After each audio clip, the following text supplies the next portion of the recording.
So theory मात्र पढेर हुन्न। हिजो हामीले थ्योरी हेऱ्यौँ, आज हामीले प्र्याक्टिकल हेर्छौँ। सो हिजो हामीले थ्योरीमा के पढेको थियौँ, एमबिआई स्क्याटरको बारेमा पढेको थियौँ।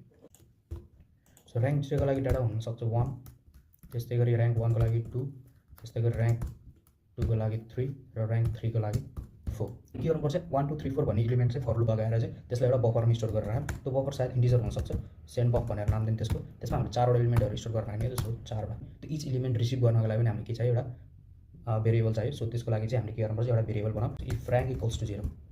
यदि हाम्रो ऱ्याङ्क 0 भइदियो भने चाहिँ हामीले के गर्ने भन्दाखेरि चाहिँ के हो, इनिसियल र रुट प्रोसेसको लागि हो। सो यो केसमा चाहिँ हामीले के गर्ने भन्दाखेरि चाहिँ इलिमेन्टहरू चाहिँ सबै के गर्ने, बफरमा स्टोर गरेर राख्ने। कुन चाहिँ बफरमा, सेन्ड बफरमा गर्ने। अब त्यसपछि हामीले एउटा मोडल युज गर्छौँ, एउटा कलेक्टिभ युज गर्छौँ एमपिआईमा, जसको नाम हो एमपिआई स्क्याटर। सो अब हामीले के गर्नु पऱ्यो, लोकल कम्प्युट गर्नु पऱ्यो। सो लोकल कम्प्युट गर्नलाई हामीले के भनेको थियौँ, इचको स्क्वायर निकाल्ने कुरा गरेको थियौँ।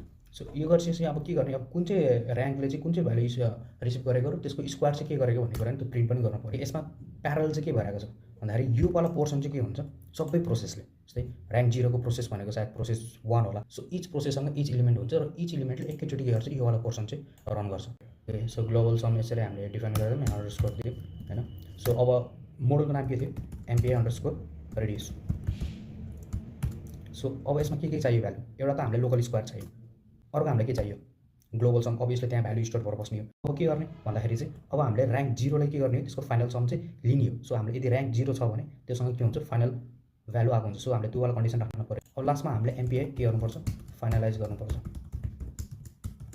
And then return 0। So let's see अब यसको के हुन्छ। ओके, सो अब के गरौँ भन्दाखेरि चाहिँ हामीले त्यो फाइललाई चाहिँ के गरौँ, कम्पाइल गरौँ। सो यो कम्पाइल भयो सक्सेसफुल्ली। सो अब यसलाई रन गरेर हेरौँ हैन। सो मैले यसको लागि अहिले 4 वटा प्रोसेस चाहिँ स्पोन गरेँ। सो ऱ्याङ्क 1 ले के रिसिभ गर्यो, 2 इलिमेन्ट रिसिभ गर्यो, त्यसको स्क्वायर कति भयो, 4। सो त्यस्तै गरेर ऱ्याङ्क 3 ले के रिसिभ गर्यो, 4 इलिमेन्ट रिसिभ गरेर र त्यसको स्क्वायर कति भयो, 16। त्यस्तै ऱ्याङ्क 2 ले 3 र त्यसको 9। सो ओभरअल यसको सब सम गरेर कोबाट आयो, ऱ्याङ्क 0 मा आयो। सो यसमा भयो के, यसमा के भयो भन्दाखेरि चाहिँ यो आउटपुट 4 गरेर यो 3टा र यो ऱ्याङ्क 0 को गरेर 4 वटा टर्मिनल यसरी स्पोन भएको छ। यो इच प्रोसेस हो है भनेर चाहिँ मैले यसरी निकालेको बुझ्नको लागि।